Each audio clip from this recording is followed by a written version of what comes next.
This is WVLT News at 6 with Donovan Long. And a very good evening to each and every one of you. I'm Kyle Grainger in for Donovan tonight, and we're going to get to your forecast in just a second. But first, let's look at the Vols walk from today.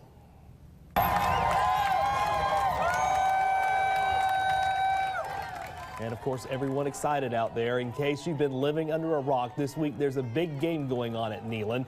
Right now, this was the scene just a few hours ago as kickoff was getting ready to get started. Jeremy Pruitt led the team into the stadium to take on the Gators. And of course, we're checking on that score for you right now as the game getting underway about 19 minutes ago or so, and we're still in that first quarter. We were watching as the Vols were charging down the field after the Gators had to, give it back to them. So we'll check on the score throughout the course of the broadcast here for you this evening. Don't forget, if you can't catch the game on TV, live score updates on WVLT.tv and in the WVLT News app as well.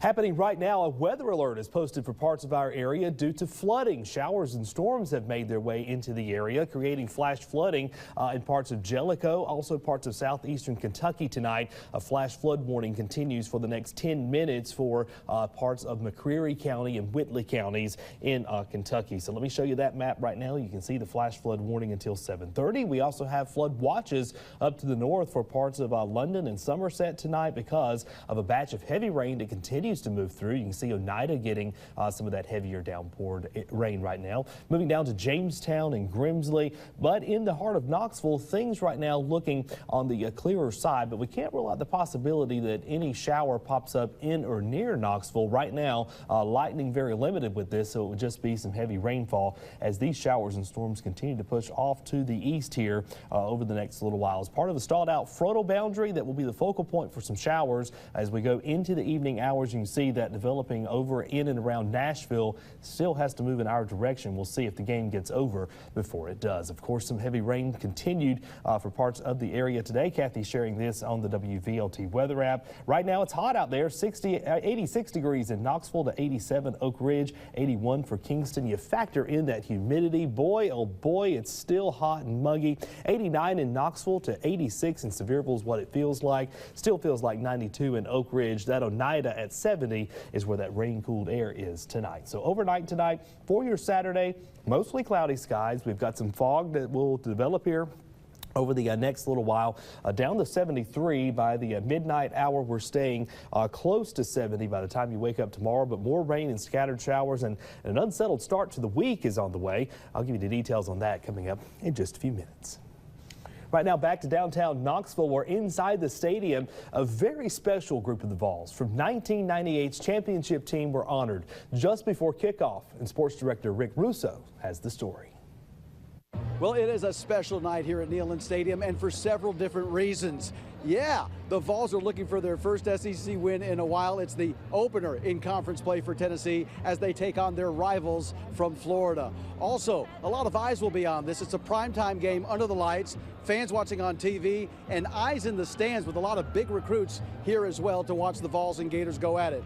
Also here, yes, the 1998 National Championship Vols, who are celebrating the 20th anniversary of that magical season. I had a chance to speak to a few of them earlier today and asked them about that Florida game back in '98 and how that win helped propel them to an undefeated year. Yeah, it was just a momentum game. Florida game is, it was always an early game for us, and it was just a momentum game that helped us finish out the season strong. Obviously, Arkansas was, a game that everybody thinks about, but that Florida game was getting over that hump was something we knew, okay, now we've beaten Florida. Now we have an opportunity to go and do something special. So that Florida game to me was something that led us to that next level. Yeah, that's right. That was a special year. As a team, we just stuck together through thick and thin, and we're able to have a just unbelievable, magical year. To get an opportunity to beat Florida right here at Neyland Stadium, with the crowd being as rambunctious as possible, loudest stadium I've ever felt in my life. Never seen anything like it, never felt anything like it. It was very special, and it's still special 20 years later. Yeah, and like those guys, Vol Nation would love to see a win tonight by Tennessee. The Vols looking to go to 3-1 on the season, 1-0 in SEC play. The Gators now, remember, they're hungry. They've already got an SEC loss, having lost to Kentucky in their home SEC opener a couple weeks ago. We'll see how it all unfolds. Remember, we've got your post-game report coming up after this on WVLT, and then tomorrow morning on my VLT, the Extra Point Show. Join myself and Brent Hubbs for a complete wrap-up of today's Tennessee-Florida battle. At Neyland Stadium, Rick Russo, WVLT Sports. All right, of course, an exciting night for folks in downtown Knoxville and right there at the stadium. Amanda Ferguson there tonight with our extended coverage. The day has come. The Gators are playing Tennessee right here in Neyland Stadium tonight. But of course, we're tailgating just before the game. With me right now is Mike. He's the grill master at this tailgate. Mike, what's on the menu tonight? We have a full alligator here. Are you about to take it out for us? Absolutely. All right, let's watch. It's all ready to eat.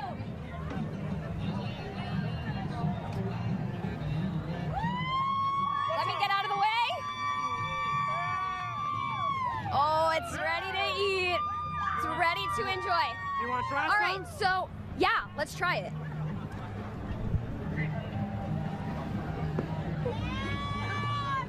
Give me a good piece. Give me a good piece. I don't give you bad pieces. Are you kidding me? All right, I'm a little bit nervous. I've never had this. Do I just eat it like this? I don't know what it tastes like. You tell me. It tastes like victory, right? It tastes like victory. It tastes like victory. It does. It tastes good. Exactly. You're a good cook. What is it like to do something this special, cook this gator with all of your friends here today? It's phenomenal. It's like Christmas every day. Thank you so much. We'll be enjoying it for the rest of the evening out here on campus. Reporting from campus, Amanda Ferguson, WVLT News. We'll send it back to you. All right, thanks a lot, Amanda. Moving on to a more serious topic now. More than a week later, after Florence made landfall, troubles are still unfolding. Parts of the Carolinas still flooded tonight. Now there's a new threat. A dam holding back thousands of gallons of coal ash could spill over. Manuel Bojorquez shows us the threat. Florence's floodwaters are raising fears. This dam was breached at a North Carolina Duke Energy plant. Environmentalists worry the toxic coal ash stored here could spill into the Cape Fear River. A full week after the storm hit, thousands in South Carolina are under new evacuation orders. Some of the stranded in Mullins had to be rescued by helicopter. Once the woods are full of water, it don't have anywhere to go. Downstream in Conway, the only way to reach Tin Landrum's neighborhood is by boat. It looks like we're on a river right now. It does. But this is actually the road. That's the road. Landrum says it's the third time in the last 4 years the Waccamaw River has flooded here. Conway is bracing itself. The Army and its contractors are racing to finish this temporary dam along Highway 501 using concrete barriers and large sandbags because if this floods, the entire town will be virtually cut off. That's what happened in Wilmington, North Carolina after the storm. The waters there have now receded, but only after flooding homes like Mary Mosley's. Mary, do you have flood insurance? No, I don't. Of the millions impacted by Florence, fewer than 340,000 have flood insurance in North and South Carolina combined. For many like Mary, the cost of a policy is too expensive. How are you going to get through this? I honestly don't know.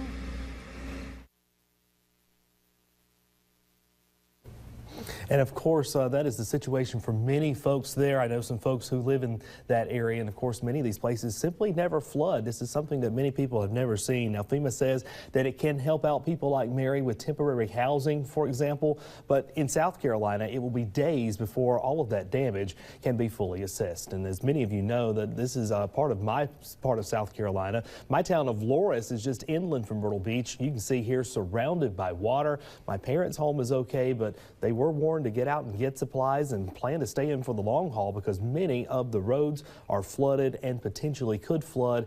That means supply trucks can't get into the grocery stores even if they can get there as well. Just for example of some of that flooded street area problems, my dad works about 20 minutes away. Last night it took him 4 hours to get home because he had to weave through all the roads that are flooded. Of course, back here closer to home, we're tracking some weather that is headed our way, including some rain, showers, and thunderstorms. Find out when they'll arrive next. All right, welcome back. Good evening to you, everyone. Yes, we had some showers across the area today. We had some clouds. All in all, though, not a bad start to the weekend. minus that heat factor that was out there. We'll look at the temperatures in just a minute. Right now, hope you've had a great day to relax or enjoying the game out your backyard. And we've had some great views out there in the Great Smoky Mountains, but you get further to the north, that's where we've had some of that shower activity that led to some localized flash flooding. Right now, downtown Knoxville's at 79. Out by the airport, it's 86 degrees, 80 for Andersonville, 73 for Tallahassee. Good evening to my friends in Sevier County. Sevierville at 83 degrees. Oak Ridge is at 87. Clinton at 80. So it's kind of the tale of two stories today. More clouds and rain off to the north, more sunshine and warmth down to the south. I-40, kind of that focal point here. You can see many of that shower activity that continues to rush on off to the east with a slight edge to the north as well. We got right through the heart of Fentress County right now, extends back into Scott County, just to the north of Oneida, where we've had a little bit of flash flooding in the Jellicoe area. They've had flash flood warnings that have now expired at 7:30, but with this heavy rainfall in parts of the area, I suspect that we'll continue to have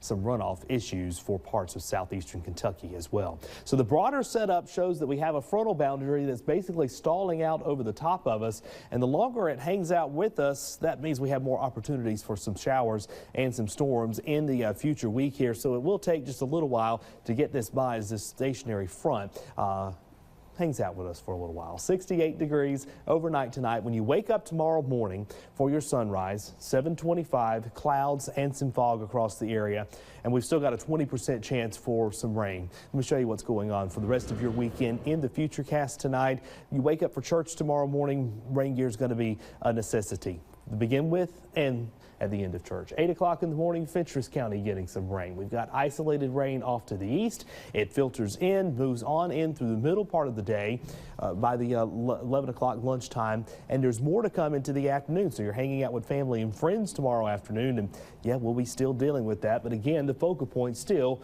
north of Interstate 40, clearer down to the south. You may even get some more sunshine. Places like Madisonville and Sweetwater, that allow your temperature to get a little bit higher than the 70s we're expecting for parts of the plateau for your Sunday. And then by the time we get into Monday, cloudy once again on Monday. Here comes more showers across the area, more widespread. We increase the coverage to 60%. By the time all is said and done, look at some of these rainfall amounts that we're looking at here. At least an inch over the course of the next week, close to 3 for some areas. And I'll tell you, parts of the plateau really do not need any more rain. Just remember, throughout the course of this week, turn around, don't drown. It only takes just a matter of inches for your car to be swept away. So your forecast for tomorrow, 80 in Pigeon Forge to 81 Sevierville. But check out these numbers across the plateau, closer to 74 in Crossville and Jamestown. It may rain all day in La Follette, keeping you at 76 degrees. Rogersville at 79. So fall officially coming in tonight. Our first full day on Sunday,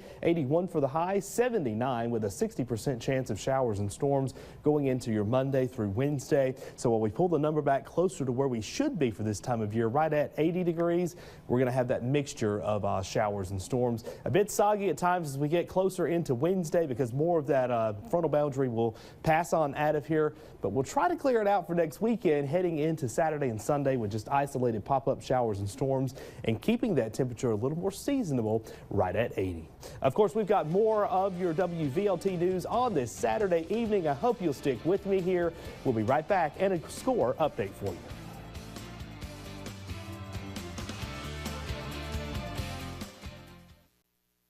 Welcome back. The Tennessee Titans have a tough task this weekend. The Jacksonville Jaguars are riding high after beating the New England Patriots last week. This week, the big question is who will be the quarterback under center on the Sunday. Of course, the game is coming up. Quarterback Marcus Mariota has been nursing an elbow injury since the season opener against the Miami Dolphins. Last week, backup Blaine Gabbert took his place. The question for Sunday, who's the Titans quarterback? Point you just prep both quarterbacks and be prepared for whatever happens through the next few days? Yep, I think that's all you can do is make sure that getting the guys ready that could play in the game for anything that may come up, and then have to make a decision that is in the best interest of the team later in the week. WVLT and CBS is the home for NFL football on Sundays. Titans versus Jaguars, 1 p.m. kickoff. Of course, it's right here on WVLT and CBS. And of course, we've got a big game right here in Knoxville tonight. The Gators on top by 2 touchdowns here, 14-0. Still in the first quarter. Still a lot of game to be played in Tennessee tonight. So we wish the Vols best of luck. And that is our report on this Saturday evening. I hope you have a great evening, and that we'll see you back here tonight for 10 and 11 o'clock's news. Of course, I'll be here with you then, as well as Casey Wheelis. Have a great night. Go Vols.